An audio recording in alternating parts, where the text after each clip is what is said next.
Композитор Андрей Эшпай, первый чувашский летчик Иван Скворцов, контр-адмирал Леонид Серебренников, авиаконструктор Алексей Хохлов. Все они были выпускниками гимназии номер 1 Мариинского посада.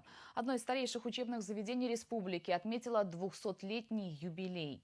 1 марта 1818 года в Мариинском посаде было основано церковно-приходское училище, где был всего один педагог на 15 учащихся.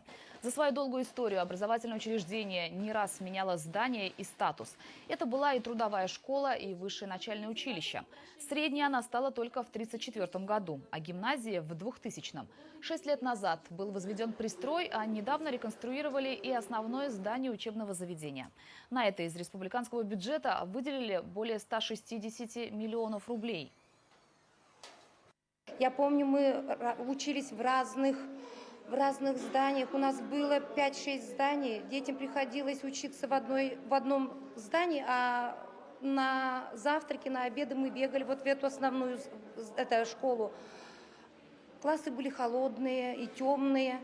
Сейчас наша школа светлая, теплая. Классы просторные, мебель вся новая.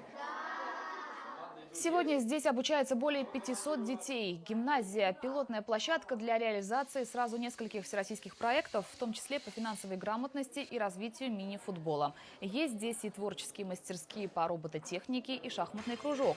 Лучшим педагогам гимназии глава Чувашии вручил заслуженные награды. Это, с одной стороны, повод для того, чтобы вспомнить историю гимназии, встретиться со своими друзьями, всеми теми, кто здесь работал, кто здесь учился.